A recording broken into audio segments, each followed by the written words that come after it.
Ladies and gentlemen, this is Auntie Chantie here presenting Smoothie Time! Smoothie Time! It's smoothie time! I present to you the educational tutorial of how to make Chantie's smoothies. Of course, I can't just send you a list because it wouldn't be complete. Things need proper descriptions. You need to understand the amounts and why, and the proper nutrients your body is craving, but you don't get because you're eating McDonald's French fries. Okay, I had to calm myself down, but let's get to it here. First things first. Don't trust anything that goes into your mouth from anywhere in the entire world without soaking it in baking soda. Baking soda is so amazing. I use baking soda. I would say a half a cup of baking soda, 1.5 cups of Epsom salt, and some organic lavender essential oil in a bathtub. Soak for 20 minutes, 30 minutes, and it is a toxin releasing bath. So when you're stressed, if you do that bath, it's gonna release toxins and you're gonna feel better. You might pass out when you get out because you just got to be careful. Drink a lot of water. Another thing you should always do. But, of course, baking soda, I use it for everything. But in my research, the best thing that it can be used for is soaking vegetables. Now, these are all of the fruits and vegetables from the grocery store. Some of them are organic. Some of them are not. We have dark raspberries. These are very important. Anything really, really dark is very nutritious, full of antioxidants that go into your body and literally eat bad for your body cells and things floating around. Blueberries! Seriously, you should eat blueberries every day. These things, I swear, you'll probably live till you're 130 if you eat blueberries every day. Grapes. They don't say a glass of wine keeps the doctor away for nothing. Grapes are amazing. I prefer darker ones. Adam got these plump, delicious, Dole grapes, but you want to find black grapes. Grapes that are like this color. Braden and Brecca know. So, we got the grapes. Strawberries, of course. Strawberries are great for you. Dark color, see? Oh. Apples. I do the apple because it tastes good. It adds some tart flavor to the smoothie. Now, the blueberries and the raspberries aren't going to taste very good. We're going to put kale and spinach in. That tastes like feet. Nobody wants to just eat some kale and spinach. So we're going to overpower that kale and spinach with a nice tart green apple. Excuse me. Some pineapples. I'll show you how to cut that here shortly. I like organic carrots. I eat a lot of carrots. You can usually pay just a fraction of a bit more and you can get organic carrots. I eat a lot of carrots. So I literally have 3 bags of these right now. So we're going to cut up the carrots and put those in because raw carrots are very good for your body. And back to the fruit in the sink. I have had this soaking with probably, I would say, at least a half a cup of baking soda for 20 to 30 minutes. The longer the better. They put coatings on everything to make things look nice. And in my research, you can soak things, you can rinse things, you can use whatever. I've read articles on using bleach, but the one that comes out on top always is soaking in baking soda for a while. So it is kind of a pain in the butt. You do gotta keep in mind, you gotta start soaking these. So I got a lot in here. Baking soda is very good for you. You can literally just eat straight baking soda. So you can rinse things off when they're done. I'll let these drain.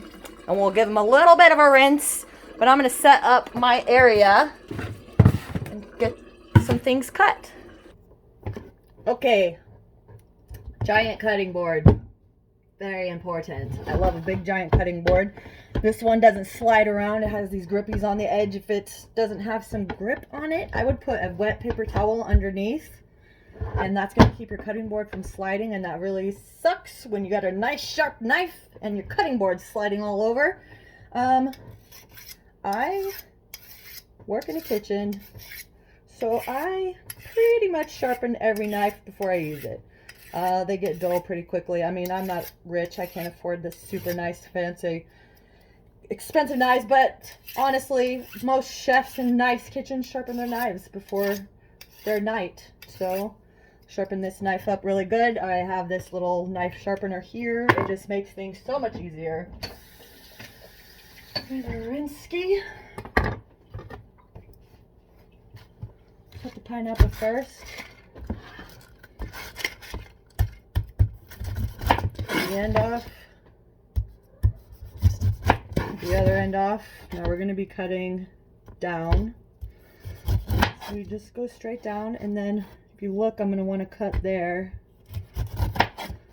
So I'm not leaving any brown spots. I don't want any brown spots in there. I cut lots of pineapples, so you might not be this fast. But again, a sharp knife is very important for this. Otherwise, it's a pain in the butt.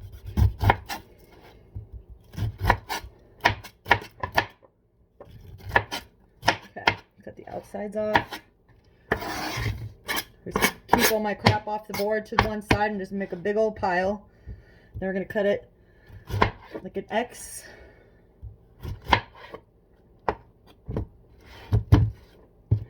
Lay it down flat like this, and the core is right in the middle here, and that's that hard spot. You just want to cut straight down at an angle. Just cut that little bit of the core off there. Not very much.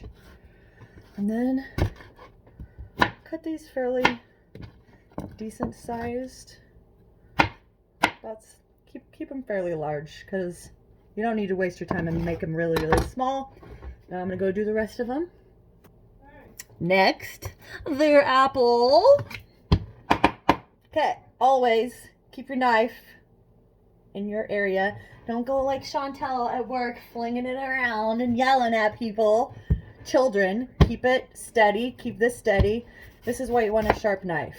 Put one end. Come on. Cut the other end. You're going to do it just like the pineapple. X. X. Pour out. Keep your work area clean.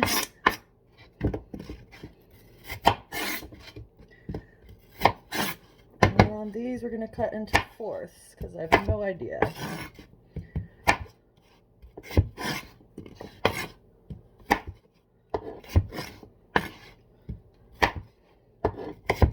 Maybe try one. Because they're good. Okay, organic kale. This stuff is disgusting.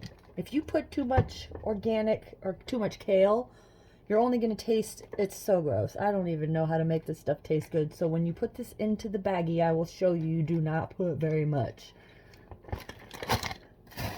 I got some nuts.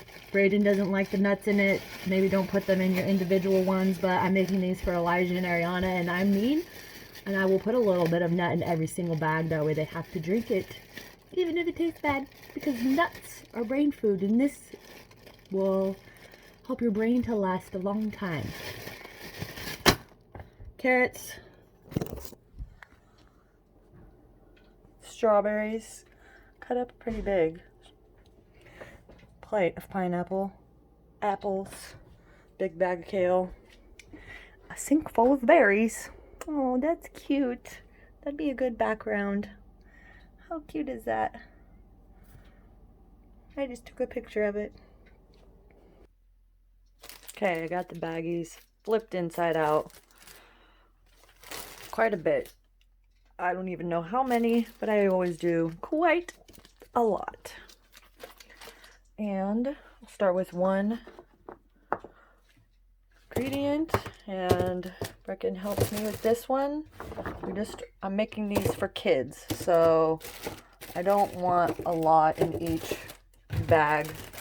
That way we can just make more smaller ones. When I do these for me, mine are like 2 meals basically, and I have them for breakfast. And it lasts a lot longer. So we're just gonna do this and I'm gonna come back. All right, so far I have a couple pieces of apple, a couple of carrots, raspberries, strawberries, and then I noticed that my bags were getting really full and I still have a lot left, right? So I added more bags and I put smaller ones in so you can spread them out a little bit more. This is gonna happen when you're not gonna count everything, right? That's ridiculous. Don't stress about it. Just go with the flow. It doesn't have to be perfect.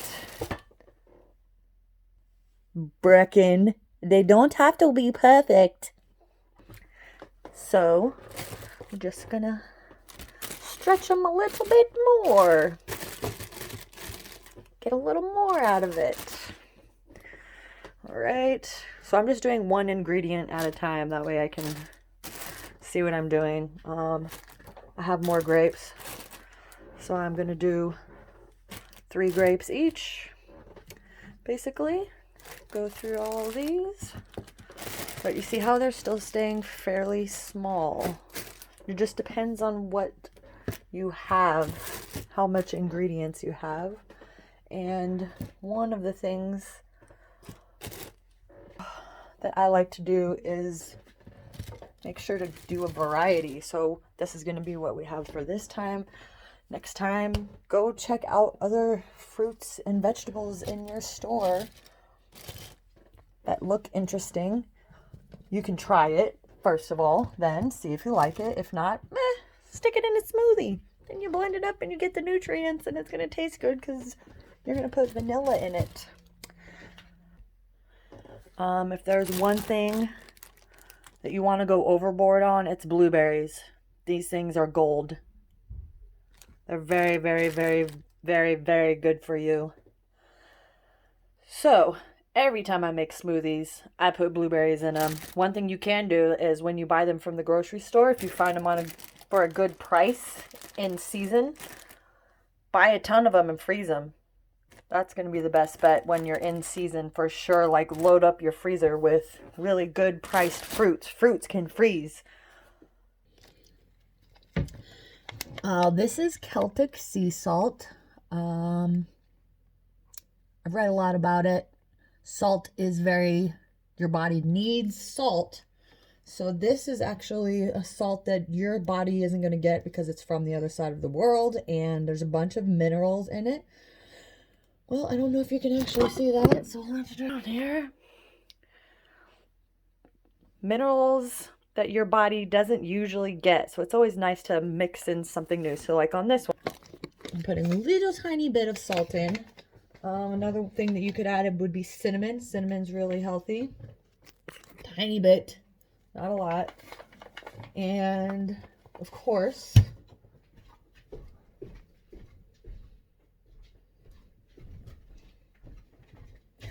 local honey. This is local honey. I have a serious obsession with honey because many years ago when I moved to the Waterloo farm area of Nebraska, let's try moving that. I got allergies so bad that I had to take the allergy medicine that you can feel pumping through your veins every day for months, and I hated it. So I researched, took local honey, took a tablespoon of this every single day, months before the allergy season started, tried it, and it worked. So to this day, before allergy season, so about, I think 2 months ago I started actually, I take this tablespoon of it and I make Ariana do it. Not every single day, every other day, whatever. And I don't have allergies at all. You see, the good thing about being out in your deserty, dry area is you probably don't have really bad allergies. Here, we have the worst allergies, but we have lots of good, lush farmland, so it is what it is. Love the bees. I try to have honey and everything, so these are for Ariana, and Elijah. I don't know if it's quite necessary for you to have the local honey. I do this for allergies, straight up, and it works. So I'm going to put a little bit of the honey in every single one of these. I don't think you guys really need it, but do what you want to do. You probably have a lot of good honey hives out there. I actually found somebody on the way back from your house, and I bought 2 jars of this, which would normally cost me $30 a jar, and they were like $16 a jar. So you're in a good area. Okay, and I didn't put very much kale in because it tastes like crap, but there you go. Finished product. Freeze them forever.